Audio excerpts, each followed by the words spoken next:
At the beginning of the movie, Dan wakes up in a cave and is struck by a sharp headache that gradually fades, but then a voice calls him pig-headed. He quickly turns on his flashlight to look around, and the voice says, "We had already warned him, and now look at the state he's in." The voice goes on to say that a single bullet has turned his entire life upside down. Realizing the sound is coming from his arm, he quickly unwraps the cloth around it, only to find a mouth embedded there. The mouth warns him to watch out for the blip, tells him to get a grip, and to ask himself how he ended up here, so they can figure a way out together. It then bursts into laughter, and the scene cuts abruptly. Comment. Subscribe to Recapss Horror. Next, Dan's pregnant wife, Wee, tells him to stop executing suspects on the spot, reminding him that he's going to be a father soon, and she doesn't want him committing any more sins. Dan asks if she wants their child to share the world with those scumbags. He insists he's doing this for their daughter as well, then asks if she's afraid his sins will be passed on to her. He then assures her, saying he is not doing anything like that again. However, later, he tortures a suspect by forcing a light bulb into the man's mouth. He then slaps him, shattering the bulb inside. Next, Dan confronts a man who admits to killing his informer and the informer's family. He then asks Dan if he has the guts to kill him, saying he's Tub's younger brother, and Tub will come for Dan's head. Dan asks, "Tub will break out of jail to get me?" To which the man warns that if he dies, Dan's entire family will be killed. Dan urges him to draw his gun, unaware that a little girl is watching them from nearby. After a brief moment, a cockroach lands on the man's neck, and as he swats it, Dan draws his gun and shoots him. Later, it is revealed that he accidentally killed the girl as well, which leads to his transfer to Halabala. Next, we see Dan with Wee at their house in Halabala, where Wee asks if he can resign, return to Bangkok, and find a new job. She reminds him that it's no longer just the two of them, and questions whether they really have to live here. Dan tells her not to pressure him and asks for time, saying that if he cracks a big case, they'll want him back. We laugh, asking, "A big case in this backwater? And what if they don't want you back?" Dan asks what she wants him to do, and she coldly responds, "Shall we end everything right here?" Dan tells her not to do this, but we keeps laughing as she presses a knife to her stomach. Suddenly, Dan snaps out of the vision, and we asks if everything is all right. Meanwhile, in a prison, Tub crushes a cockroach under his foot. On the TV, a program plays about cockroaches, explaining that they have existed for over 250 million years, have hearts with 13 chambers, and can regenerate even after being ruptured. Tub picks up a fork, mutters, "Bataya Uwalu," and then suddenly stabs himself with it. He punctures his own stomach, forcing his intestines to spill out. He is rushed to the hospital, where, in the elevator, an officer notices that his handcuffs are unlocked. He asks the others where the key is, when Tub suddenly wakes up and lunges at him, biting a chunk of flesh from his neck. Grabbing the officer's gun, he shoots the other guards, killing them instantly. He then goes downstairs, where one of his men tells him to get changed. Tub slips into a hospital uniform, and pushing a stretcher before him, he approaches the exit with calculated calm. He hands the guard a set of papers, and while the guard's eyes scan the documents, a car approaches him to pick him up, and without a word, he climbs in, and they drive away. The driver hands him an ancient pendant, and Tub repeats the words, "Bataya Uwalu," before he presses it to his forehead, and then he put it on his neck. That night, Toes visits Dan and tells him that Tub has escaped from prison and fled into the jungle. The team is in pursuit, but you know no one will catch him, he says. Their informer said Tub plans to flee to Malaysia through an ancient tunnel under the abandoned Bato village in the Halabala jungle. Dan gets ready to go after Tub, and when we asks where he's going, he tells her to calm down, before explaining that he has to enter the jungle to catch a prisoner. He insists he must do it, or they'll never get the chance to move back to Bangkok. We says she's never stopped him from chasing criminals before, but this time she begs him not to go, warning of the danger. She suggests they wait longer, but Dan tells her not to jinx him if she cares. He promises he'll be back in 3 days, but she reminds him he always makes that promise. She then hands him his medicine, telling him to be careful and to keep his word. Dan asks if there's an official order, but Taz replies, Tub would already be in Malaysia if they'd waited. They enter the local police station, which is in poor condition, and Taz tells Dan this is all we have. Tos presents a fake document, claiming it orders them to join Captain Dan's operation in the Halabala. Dan explains that Tub plans to flee to Malaysia through an old jungle tunnel, and their mission is to seal it off to block his escape. One officer objects, saying nobody wants to go there because it's the territory of cannibals known as the Bato.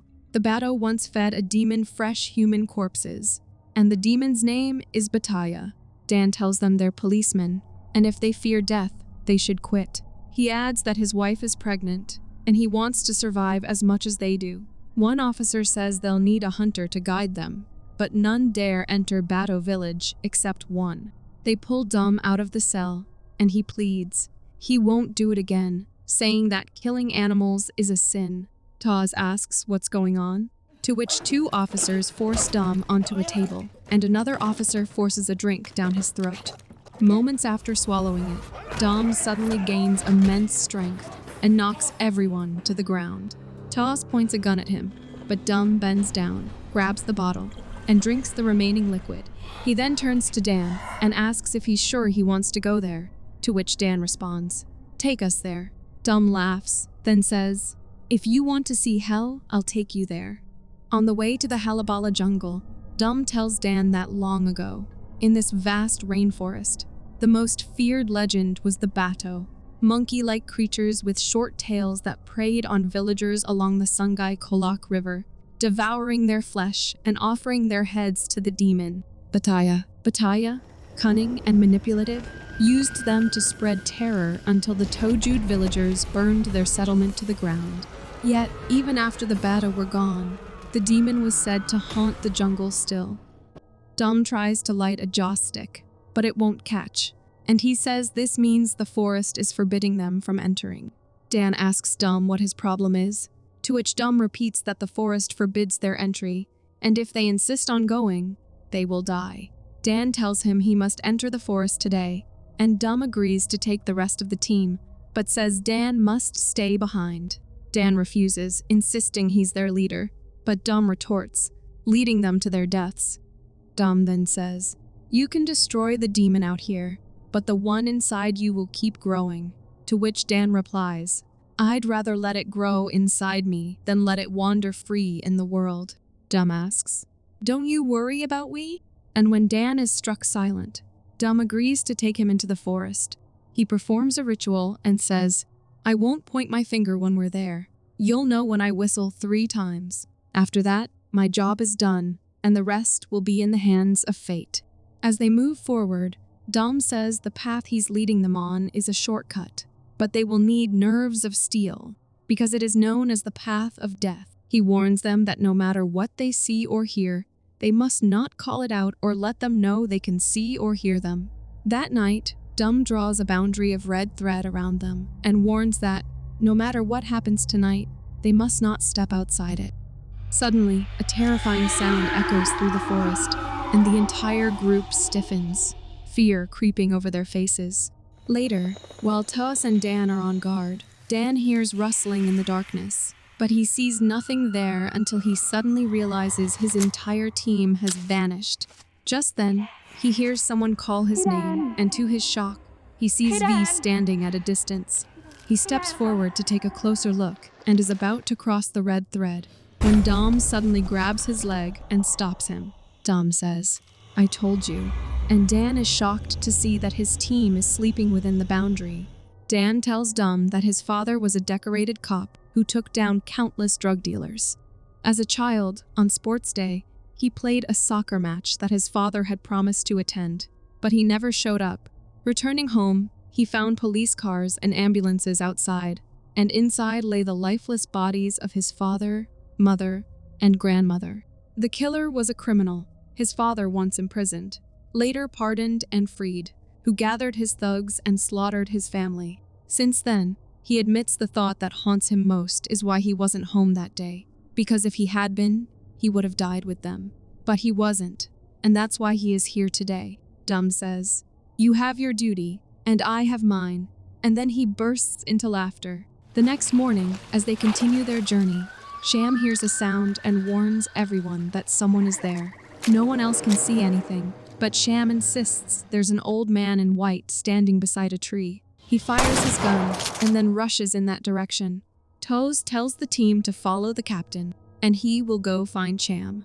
Sham hides under a tree and laughing to himself. He says those morons can't catch him, and that he'd rather just go home to his wife. As Dom slices into a tree, a fierce growl echoes through the forest, and blood begins to ooze from the tree, dripping onto a skull below.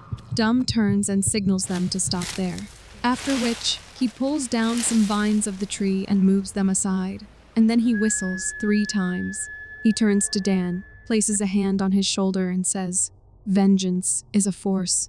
The more intense it is, the greater its power, and it never goes away." And with that, he walks off. On the other hand, Sham hears eerie sounds echoing through the jungle, and unease crawls up his spine. He presses himself against a tree, trying to stay hidden, but suddenly, a thin wire flicks around his neck and tightens with brutal force. It turns out Tub has ambushed him, and Sham claws at it in panic, but the pressure only grows, merciless, deliberate. Then, in a horrifying pull, the wire cuts deep, and Sham's head is severed. Meanwhile, Dan arrives at a place where many human heads are hanging. He moves forward cautiously when a very thin thread brushes against his neck, and one of his men shoots another, saying, "Bataya Uwalu." Just then, Taz appears and pushes Dan out of the way to save him, but Dan falls into a pit and loses consciousness as gunshots echo outside. After some time, when Dan wakes up, he sees human teeth embedded in his arm. His breathing becomes ragged as he yanks them out one by one, flinching with every pull, and then he tosses the bloody teeth aside. After wrapping the wound, he continues deeper into the cave, but eventually the path splits into 2 directions, and before he can decide which way to go, he hears a sound from the left tunnel. Dan picks up a stone from the ground and throws it into that tunnel, but a moment later, someone throws the stone back out. Immediately afterward, a terrifying sound echoes from inside, and sensing danger, Dan runs in the opposite direction. He turns around, ready to face whatever is there, but sees no one. And suddenly, he's hit with a severe headache. A voice calls him pig-headed, saying that we had warned him, and now look at what he's become. It mocks how a single bullet has ruined his life. Dan unwraps the bandage and sees a mouth embedded in his arm, which tells him to figure out how he ended up here so they can escape together. Dan pulls out his knife and tells it to get out of his body, and the mouth tells him to stop, but Dan stabs it with the blade. And when he pulls the knife away, the mouth is gone. He then takes the antidepressant pills we had given him and wraps the wound on his arm again. But soon after, he hears the voice once more, and to his horror, realizes that the mouth has now appeared on his neck. It provokes him to stab it again, and even licks the blade, taunting him to stick it inside. It then mocks him as a psycho and a murderer in a police uniform. Dan says they deserve to be eliminated, but the mouth asks, "What about the girl?" Dan insists it was an accident, though the mouth reminds him that he still pulled the trigger. Dan repeats, he didn't mean to, and it was a mistake, but then forces himself to calm down, telling himself it's all in his head. And when he opens his eyes again, the mouth has vanished. After this, Dan falls asleep there and has a disturbing dream in which we tells him that she already has a name for their daughter, and it's Bataya. Horrified, Dan stares at her as she repeats, "Bataya Uwalu," before bursting into manic laughter. But at that moment, Dan jolts awake from the nightmare. He gets up and tries to find a way out of the tunnel, but a terrifying sound suddenly startles him, and before he can react, the noise grows even louder and more horrifying, as if many people are laughing together in the darkness. As he turns around, a demonic face suddenly startles him, forcing him to sprint deeper into the tunnel. The creature begins chasing him, and while trying to escape, Dan slips and falls, rolling into a pool of water. He then hears noises from behind and quickly gets out of the water to escape, only to find that the path ahead is blocked. Just then, His eyes catch a small, narrow opening in the cave wall, and he quickly scrambles toward it and squeezes inside, desperate to escape the creature closing in behind him. Meanwhile, Tub, along with one of his men, comes across the bodies of Toes and the other policeman. He checks one of them, and upon seeing his pendant, he says, "They are our people, and this is no coincidence. Everything is fated." He then approaches the demonic mask and says, "The sacrificial items are ready, only the shaman is missing." The man with him urges him to hurry, but Tub suddenly slams the mask onto his face, knocking him to the ground, and drives it down relentlessly until the life drains from him. Then, without hesitation, Tub puts his knife to his neck and decapitates the man, leaving his body crumpled on the ground. Afterward, he spins and stomps like a man possessed, slicing through the remaining policemen with ruthless precision. Their bodies are hurled into the gaping tunnel, while their severed heads are impaled on nearby poles. Dum watches him doing this, then silently creeps toward Tub, ready to kill him. But Tub senses his approach and spins around just as Dum attacks him. Yet Tub doesn't even flinch. Dum says he won't let him do it, but Tub suddenly lunges at him and knocks him down. Dum presses a knife to his throat, but Tub only laughs. Summoning all his strength, Dum shoves him away, then delivers a powerful kick, sending Tub tumbling into the dark tunnel below. Later, Dan finds himself outside the tunnel and goes on high alert when he sees the heads of his teammates impaled around him. Moving forward in shock, he wonders what could have happened when suddenly Dum attacks, stabbing his hand and knocking him down. Dan struggles to fight back, shouting that it's him, but Dum warns, "It will follow you, so don't go out." Ignoring the warning, Dan grabs his gun and shoots Dum, killing him instantly. He scrambles to escape the jungle, but no matter which way he runs, he finds himself back where he started. He runs once more, but eerie whispering surrounds him, and suddenly, he finds himself inside a police station. Just then, we calls him from behind a door, and as he opens it, he collapses onto a bed. But before he can gather himself, he is abruptly teleported to a store, where a television blares a news report that Dan has just committed another extrajudicial killing. He then finds himself back in the jungle, trapped once more in its nightmarish grip. Dan flees the scene one more time, driving Dum's head onto the remaining pole before running off. Dan manages to reach the boat and leave the island. He hurriedly returns home and begins searching for Wee, but suddenly feels dizzy and collapses onto the sofa. After a while, Wee approaches him, and he quickly reaches for her, embracing her tightly. She asks if he is all right, and he reassures her that he is fine. He embraces her again and then says, "Let me listen to our little one." He rests his head on her stomach and drifts into sleep, but Wee's eyes catch Dan's demonic face reflected in the TV. Heart pounding, she gently lifts his head and slips a pillow beneath it, trying not to wake him. But Dan grabs her hand and asks, "Where are you going?" To which she says she needs to go to the toilet. Dan slowly releases her hand, and she cautiously gets up and leaves. Wee climbs into her car, fumbling with the key, but it slips from her trembling fingers. As she bends to retrieve it, she is horrified by the demon standing outside the window, taunting, peeing in the car. Panicked, she speeds off, but the terror overwhelms her control, and the car crashes violently into a tree. Gasping for breath, Wee stumbles out of the car, only to see the demon charging toward her. She sprints into the jungle, the creature gaining on her with every step. But after a while, when she stops and glances back, she finds that the demon has vanished. We run to a garage, but find the door locked. Thinking fast, she grabs a ladder and climbs onto the roof, but the demon sees her doing so. She shoves the ladder away, hoping to put distance between them, only to realize that the creature is prowling nearby, searching for her. Suddenly, the tin roof shatters, and Wee crashes onto the bus with a sickening thud. She climbs down silently, desperate to make no sound. But suddenly, a deafening clatter echoes through the garage, and she realizes the demon has also entered the garage. Wee cautiously slides under a vehicle, holding her breath as the creature comes dangerously close. But she lies perfectly still, and after a tense moment, the demon moves on. Seizing the opportunity, Wee crawls to the other side of the car, But through the narrow gap between two vehicles, she catches sight of the demon's terrifying face. She grabs a nearby can and throws it to distract the creature, then quickly climbs into a car and slams the door shut. Outside, the demon prowls relentlessly, still searching for her. And that's when we realizes with mounting panic that her water has broken. As a trickle drips down from the car, the creature's attention snaps toward her, its senses alert and predatory, and a cold wave of dread washes over her. Suddenly, the demon flings open the car door and climbs inside.